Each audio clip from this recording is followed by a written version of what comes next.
Hi, welcome to the first episode of Cupcakes, Cocktails, and Conversation. I'm Nicole Ashley, and of course, I started out doing it in Afghanistan and Kuwait. By the way, that's where I was for all those that were watching. I was out the country, and now I am home, and I'm very, very, very excited. I'm excited to really try to do these videos and, just kind of talk to people as a mom, as a wife, as a friend, as a sister. I'm all these things in real life. And I'm also a service member, which is once again while I was gone. So we're gonna start off, the title of this is gonna be called Tele-Mom, because for the last 11 months, that's exactly what I was. I was a telemom. Everything I had to do was via the phone, So, because it's telemom, I made myself a nice Cosmopolitan with a nice little blood orange decoration. I made it with my Bartesian, which I love. Don't worry, the Bartesian is not the only thing I'm going to be doing to make my cocktails. I have a whole little setup going on. I'm calling myself a mixologist in a little bit.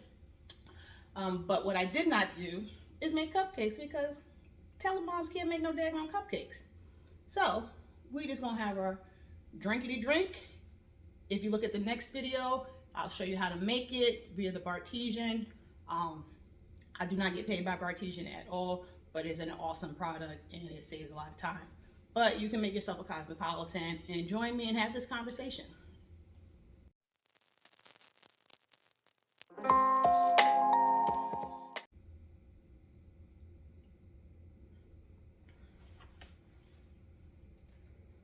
All right, so Tele-Mom.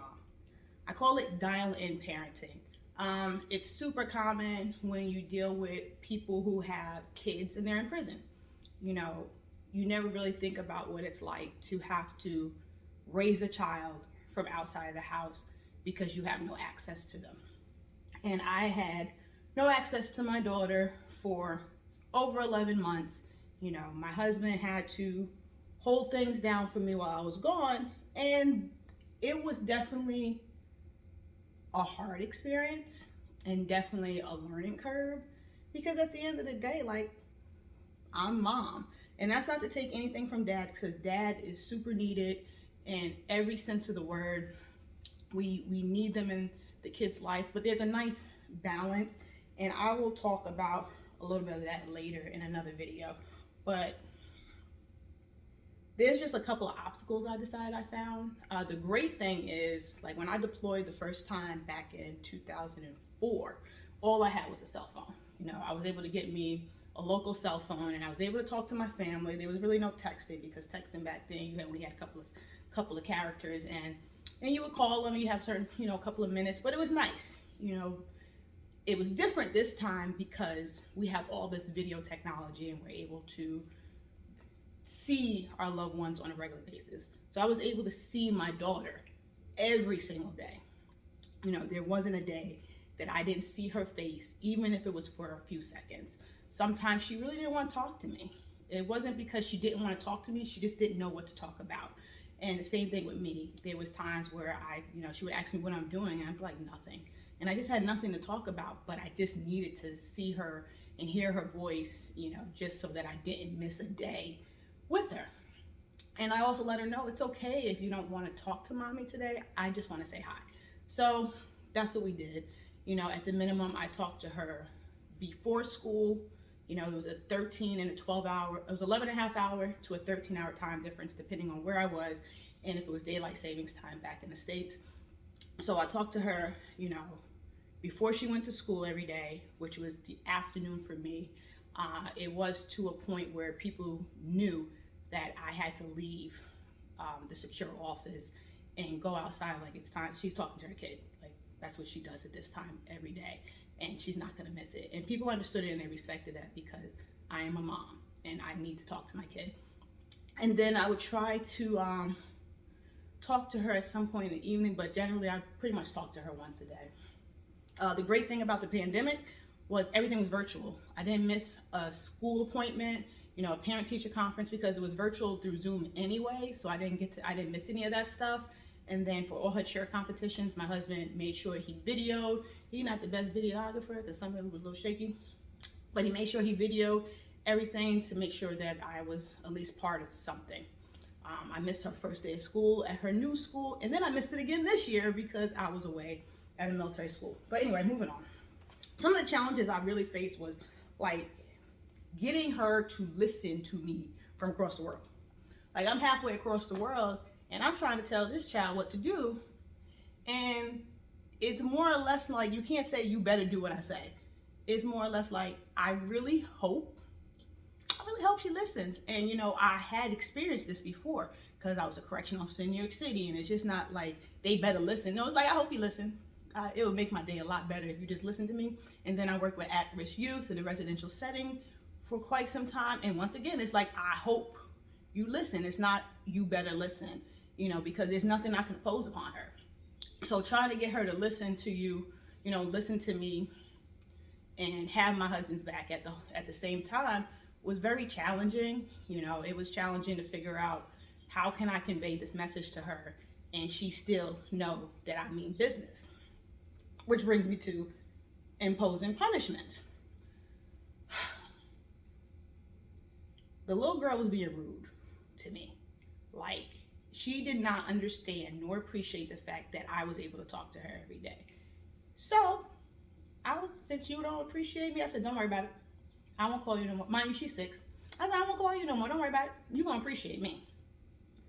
And she had these feelings, and she was in her feelings about stuff. I said, you know what? You're not going to have, since you're being rude and nasty, you won't have your iPad anymore. Now, I can't take her iPad from her. What am I supposed to do with that? How am I supposed to take it? I'm going to have it sitting in a box? Send it to me? So I had to tell my husband, this is the punishment, da da da da. What he did was, he still gave her iPad in the car. Or like, he would take the iPad and she would have a Nintendo Switch. I said, that child don't care. Or give her his phone. So she doesn't feel it because she has other means of technology. It's like, okay, I'm gonna need you to be here with me and see eye to eye, you know, but at the same time, how am I supposed to impose a punishment from halfway across the world and expect him to do it for me? And like, in my opinion, it's really not fair. But I also need her to not skip a beat and respect her parents and know what's the right thing to do. So that's just one of the challenges. It's like just trying to impose punishments. It's just like the dad on the phone, and I heard it in jails, trying to tell their kids what to do. They're like, oh, they're not listening to you. You know, you hope they do, but it's like, I'm not gonna listen to you. Now, there's different jail and me going to serve the country. It's different things, but people end up in prison for different reasons, so you can't really be judgmental. But it's hard. It's hard for you to be like, I'm gonna tell my kid what to do. You see this little lock that keeps sticking up in the air? Tell my kid what to do, and I'm halfway across the world. So what you need to have, or at least what helped, was just having a supportive partner. You know, that doesn't necessarily mean husband, wife. That's not everybody's situation. I happen to be married, so my situation is I've had a supportive partner, which is one of the reasons why I was able to do what I was going to do. But we're going to talk about that later anyway. And for all those in my last video, on other videos, who said she probably not married, you were wrong. Okay? Anyway, balancing praise and corrections. Trying to show sympathy and empathy to your child through a camera is very hard. You know, I'm trying to show her, you might have done this wrong, but you did these things so great and you're so good at these things, but I can't physically touch her and I can't hug her and she can't feel that mommy is so proud of her. All she can do is hear the less positive things. Like, she'll have her report card, and some of the challenges she had was, 1, her mama was gone. 2, she was like the youngest person in her class in her brand new school. Her being younger in first grade, being 5, and all her classmates being 6 and turning 7 was a little bit difficult. The maturity level was a little different, but intellectually she was there. It's just some of the maturity level, she was like in between the kindergarten and first grade kind of level, and trying to explain to her, like, well, you have to do these things, you got to think this way, you have to be mindful, but you're so good at these other things and you're doing a great job. She's just like, so I suck, so I'm doing bad, mommy's mad at me. I'm like, no, I'm not mad at you. I just, you're doing great, but I want you to think about the things you do. I want you to think about how you react. You talk to your dad. I want you to think about how you interact with your teachers and how you interact with other kids. At the same time, keep doing what you're doing. You're so fantastic. She can't hear a single fantastic word that came out of my mouth, not one time. And on that, we take a drink. This is super good. I can't wait to dehydrate all this fruit. This is so good. And the sugar is so good. I ain't even eat nothing yet. I just worked out and did my life together and came down here to shoot this video. So unprofessional. Anyway,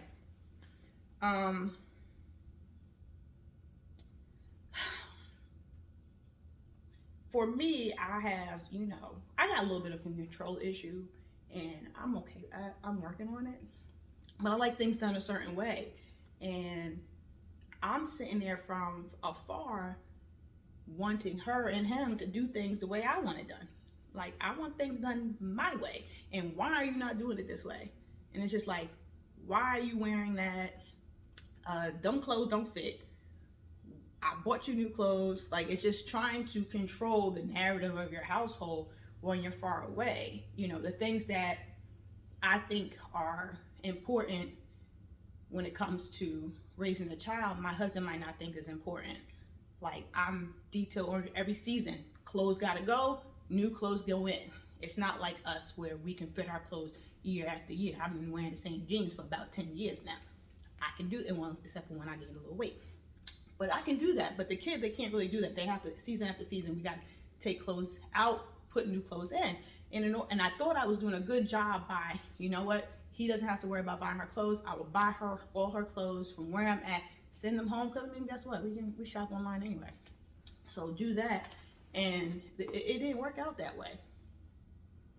It didn't work out that way. My poor, wonderful husband, who did the best that he could, that man had her in stuff that just did not fit any longer. And I'm just like losing my mind while having to work and deal with everything I'm dealing with in this foreign country. And I can't do nothing about it. Can't do nothing about it. If he want to put the high waters on her, he can put the high waters. If he wants her in a mini skirt, there is nothing I can do about it. And it was driving me nuts. It even was killing me when I got home and I finally purged all the items and seen stuff in bags. Like, it was driving me crazy. But it's so hard for everything to be done the way that you want it to be done. Things are, he don't do it like me. And I don't do it like him. We parent differently.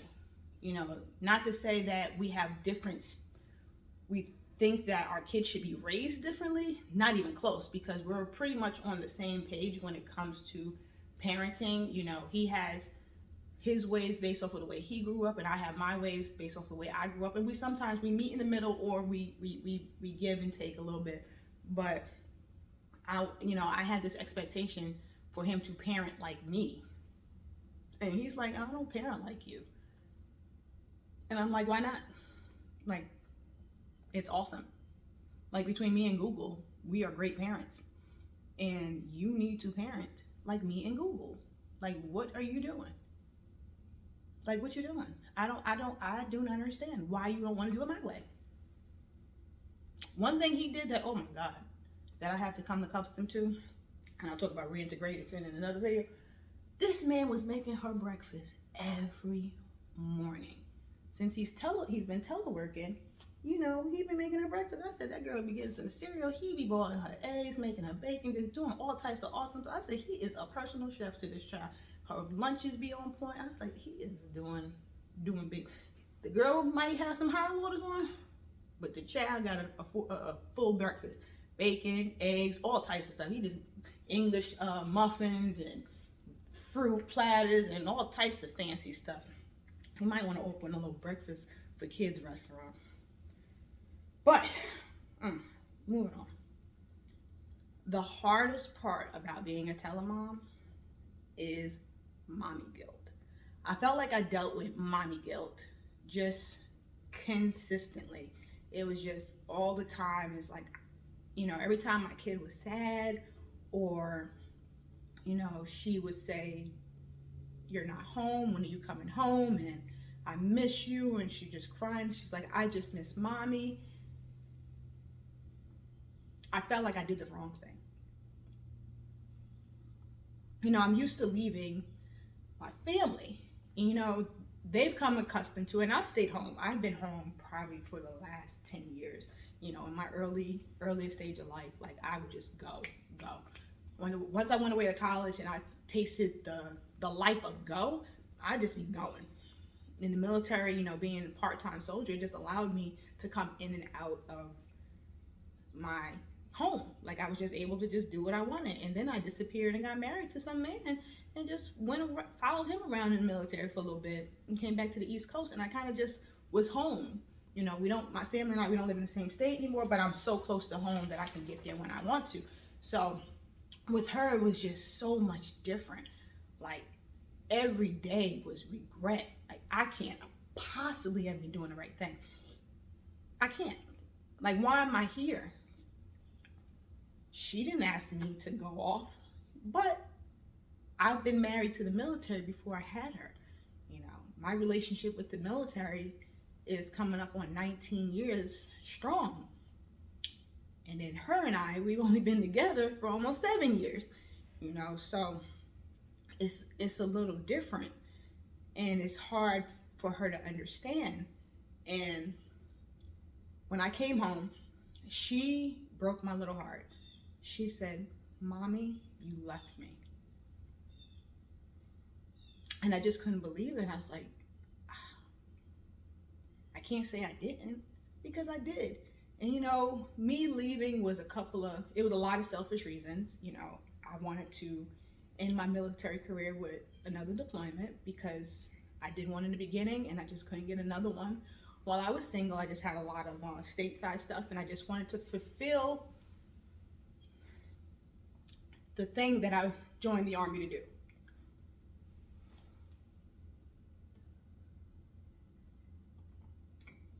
Everybody doesn't join the military for the same reason, but I was that kid that watched the Vietnam movies and was like, this is what I want to do. Like, I want to go to war. I want to be in the infantry, which I joined the military a lot of years too early. It was not that daggone progressive when I joined. But these are the things I wanted, and it's hard for her to understand at 6 that this is what mommy needed to do.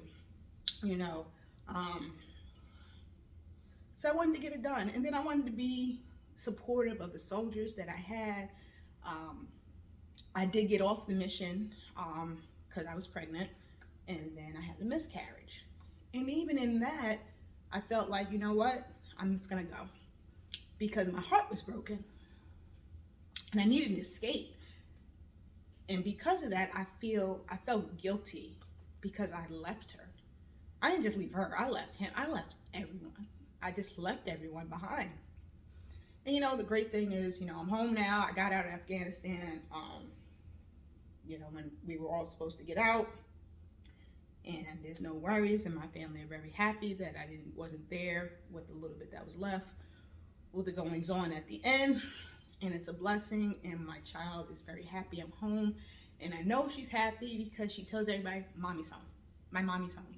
This is my mommy. My mommy's home." I've been dropping her off for school. She's like, "My mommy's home. Guys, this is my mom. My mom, she's home." And then even in cheer, her coach is saying, there's just a difference. Everybody sees the difference in her now. But she had a great support system. My sister, my mom, I was stuck in Texas doing nothing for my kid's 6th birthday, and my sister came through and threw her a birthday party with family, and it was a little Halloween party, and she did everything because family supports family, and my sister did an amazing job. And my mom and my dad, both my dads and my friends that watched her for Aaron, and people that helped out and supported. Like, I thank all of you guys, because being a Tele-Mom sucks. It sucks. Trying to phone in parenting is horrendous. But 2021, we're able to do it a little bit better than if I just had to talk on the phone with her. But my kid is resilient because she's mine, and she's just an amazing kid. And this has been an experience on just really what parenting is about, and that mommy guilt that I know all you moms know about, because it doesn't really go away. Everything you do is like, is this the right decision?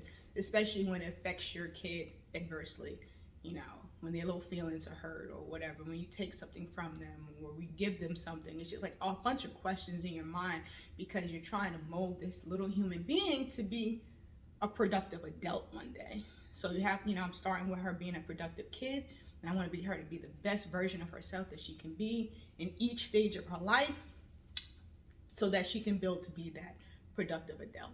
But that's enough about that. That's all I have to say today. Make sure you subscribe, hit the notification bell, like, check out my Instagram, which is C3 Podcast. And I'll see you next week for episode 2, because we're gonna not call the other ones episodes 1, 2, 3, 4, because I had the ghetto backdrop that my sister bought me, which was wonderful because she thought my walls were terrible. But we're gonna get this. We got my nice backdrop now. My nice ball is very, very, very nice. This came from New Age. It's a full set. I'll show you another time the whole thing. But I have way more to come. Next week I'm gonna be talking about the reintegration process of me coming back home. I know these are kind of military focused a little bit for all my wonderful military people who have to live those 2 lives for your families. But I'll get into some fun stuff later. But I'm gonna kind of just stay in this realm right now, because this is what has been my life for the last 11 months to a year, and this is pretty much my experiences and what I know. So please comment below. Let me know what you think of the videos. Let me know if my lighting is off. If you can't see me, is my crazy eyes looking nuts. And I will talk to you later. Bye.